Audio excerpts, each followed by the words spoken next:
kaso nagulat ako kasi may umubos ng grocery ko. Nagulat nga ako bakit naubos tapos bigla nga ako meron nakita ditong sulat na meron ang pera. Ano to?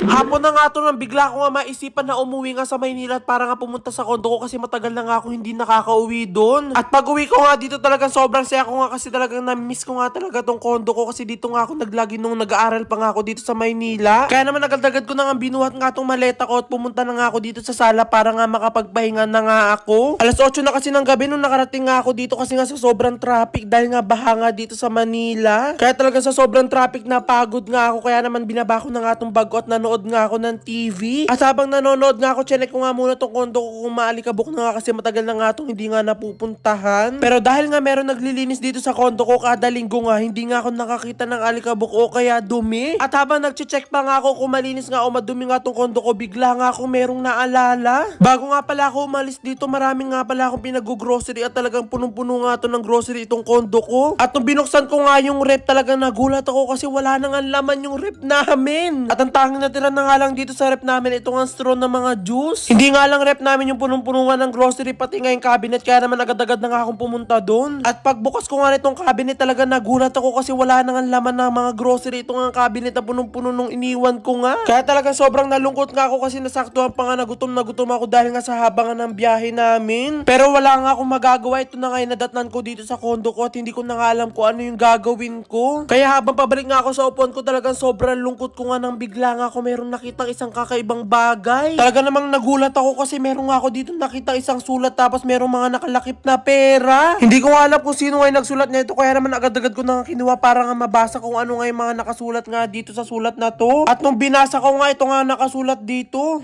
Dear Alexis, nag-iwan ako dito ng pera dahil inubos namin ang inyong grocery.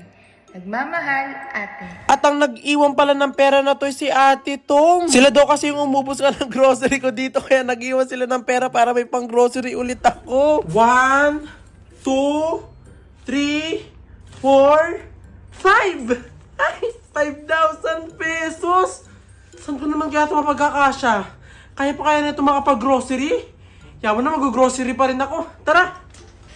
Kaya naman nakuha ko na nga tong 5,000 pesos nga na iniwan ni ate. Agad-agad ko na sinuot ng tsinelas ko pati nga tong sombrero ko para nga makapag-grocery na nga ako. Kahit nga hindi ko alam kung paano ko mapagkakasya nga tong 5,000 pesos sa pag-grocery, talagang sobrang excited ko pa rin. Sa sobrang mahal na kasi ng mga bilihin ngayon, hindi na nga natin alam kung saan nakakasya yung 1,000 o kaya 5,000. At buti na lang talaga hindi na nga ako babiyahin ng malayo para nga makapag-grocery kasi meron na nga groceryhan dito sa kondo nga namin. Ito kasi baba nga ng kondo namin ay meron nga mall kaya meron ding groceryhan. At nung nandito na nga ako sa grocery store, agad-agad ko na kinuha yung pinaka-essential kundi ang itlog. Baka kasi maparami nga yung bili ko at malimutan ko nga yung itlog kaya itlog agad yung inuna kong ilagay nga dito sa cart ko. At nung nakuha ko na nga yung itlog, naghanap pa nga ako dito ng mga pwede nga mabili katulad nga na itong mga gatas at mga biskuit. So, sobrang excited ko nga ako kaya malimutan ko nga kumuha na nga rin ako nitong hotdog. At talagang enjoy na enjoy nga ako sa pag-grocery nga dito kasi sa tingin ko nga hindi nga aabot nga itong mga pinapamili ko ng 5,000. At ang talagang mga kinukuha ko nga lang dito sa mga pinapamili ko yung mga kadalasan ko talaga mga kinakain dito sa kondo. At dahil favorite na favorite ko nga yung mga cereal, talagang kinuha ko nga itong 3 kasi ito nga yung pinakalagi ko nga kinakain. Ito pa nga lang yung mga nakukuha ko pero punong-puno na nga agad itong basket ko kaya kumuha ulit ako ng another basket. At ang sunod ko nga kinuha yung mga kadalasan ko nga kinakain kapag nga naboboring nga ako, ito nga mga gummy worms.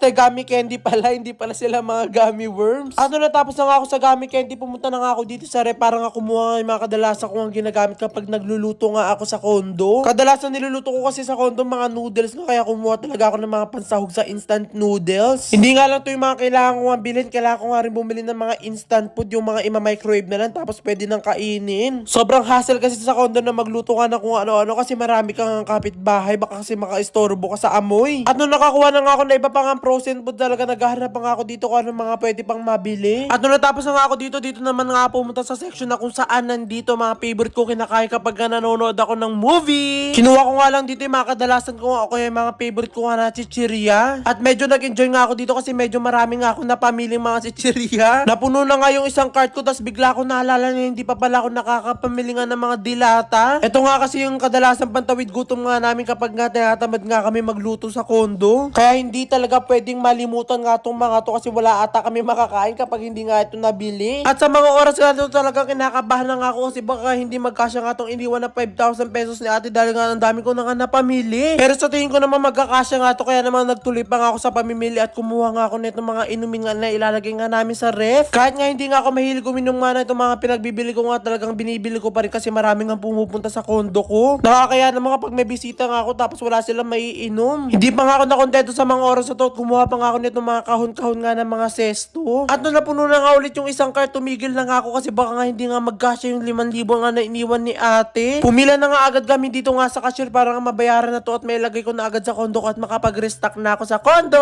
At sa mga oras nga na to sa tingin ko nga hindi nga magkakasya nga yung 5,000 kasi unti pa nga lang napapunch nga ni ate, lagpas 2,000 na. At marami pa nga ipapunch kasi meron pa nga dito mga drinks. Hindi na nga namin pinalagay nga yung mga pinamili nga namin sa plastic kasi mas mahihirapan nga kami pag akyat nga dun sa kondo. At maya nga lang nung natapos na nga si ate ipunch ang lahat, umabot nga yung bill namin na mahigit 6,100 plus. Buti ko kaya okay na kahit nga sumobra nga itong mga pinamili nga namin. At nung natapos na nga kami mamili, agad-agad na nga rin kami lumabas dito sa grocery store at iakit na nga namin to dun sa taas nga ng kondo. Nagulat pa nga ako dito kasi kahit nga dalawang hakbang nga lang yung hagdanan, meron pa nga silang pa-elevator. Dito na nga nila pinasakay nga itong mga pinamili namin para hindi na nga kami mahirapan na ibaba. Kaya sana talaga lahat nga na mall magkaroon nga ng ganito para hindi nga nahihirapan yung mga PWD natin na mga kababayan. At maya nga lang nakakit na nga kami dito nga sa kondo namin na talagang sobrang excited na ako sa mga oras na to na mag-restocking. Kaya pagdating nga namin dito nga sa unit namin, agad-agad ko na nga binabato mga pinamili nga namin para nga maumpisahan ko na nga yung pagre-restock. Kasi nga kapag nagre-restock nga ako ng pagkain nga dito sa kondo, talagang sobrang saya ko nga kahit hindi ko nga sila kinakain. Basta malaman ko lang talaga na merong pagkain dito sa kondo, talagang sobrang saya na ng puso ko. At pagdating nga namin dito, talaga nagpahinga muna ako ng saglit tapos nagumpisa na nga kami sa pagre-restock. Una ko nga ang ginawa, pinagbubuksan ko nga muna sa mga kahon nga itong mga pinamili namin para mas madali ko nga silang maayos. At sa mga oras nga na to, hindi ko nga alam kung ano nga yung uunahin ko nga na punuin kung ba yung rep or yung cabinet. Pero hindi ko nga muna pinansin yun at inuna ko nga muna buksan nga lahat nga ng mga pinamili ko para makita ko agad kung ano nga yung una kong paglalamanan. At nung nakita ko nga na marami nga mga inumin at sinabi ko nga na uunahin ko nga muna yung rep. Kaya naman agad-agad ko na nga dito nilagay yung mga favorite ko nga o yung mga pinagkukuha ko nga ng mga drinks. At habang nagre-restock nga ako, talagang sobrang saya ko kasi marami na naman ako makakain dito sa kondo. Nung natapos ko na nga yung mga maliliit na drinks, binuksan ko naman nga itong mga kahon-kahon nga na sesto para ito na nga yung mailagay ko sa ref. Medyo nahirapan nga ako sa pagpatas nga nito kasi sobrang dami nga. Pero dahil nga maliit nga lang tong ref namin dito sa kondo, talaga naiayos ko pa rin siya kahit papano. At sa mga oras nga na to, unti-unti ko na nga napupuno nga tong ref nga namin ng mga inumin kaya talaga sobrang saya ko na. Marami na naman kasi akong pagpipilian dito na inumin kapag nga manonood ako ng movie. At matapos nga mahabang pag-aayos, ito na nga sa wakas na puno na nga namin tong chiller. Nung natapos na nga ako sa ref, dumiretso na nga ako dito sa cabinet namin para dito ko naman ilagay yung mga instant na kinakain nga namin dito sa kondo. At kinakabahan pa nga talaga ako sa mga oras na to kasi hindi ko nga alam kung magkakasya nga itong mga pinamili ko nga dito sa cabinet kasi nga sobrang dami ko nga napamili. Pero ginawan ko nga talaga siya ng paraan na talagang pinaksiksik ko talaga sila hanggang nga doon sa dulo para nga magkasya nga silang lahat. Hindi pa nga nangangalahat yung mga pinamili ko at wala pa akong nalalagay dito na sobrang dami pero puno-puno na agad tong cabinet namin. Kaya talagang pinagkakasya ko nga silang lahat na kahit anong sulok nga pinaglalagyan ko nga ng mga pinamili ko. Saglit lang naman ako maglalagay nga dito sa kondo pero ang dami ko nga pinamili, talagang sila ate na naman yung makikinabang neto. Lagi kasi nandito sa Manila sila ate kaya talagang sila lagi nandito sa kondo. Kaya at the end sila rin din kumakain itong mga pinamili ko nga ditong grocery. Pero okay naman yun, at least naman nag-iwan si ate dito ng pera pang grocery. At matapos nga 20 minutes ko nga na pag-ayos, ito na nga sa wakas na pagkasya ko nga lahat ng pinamili ko dito nga sa cabinet. Kahit nga medyo nahirapan nga ako sa umpisa na pagkasya ko pa nga rin siya kahit nga hindi na maganda yung pagkaka-organize. At kahit pagod na pagod nga ako, talagang sobrang saya ko pa rin kasi sobrang dami ko nga talaga makakain na dito ulit sa kondo.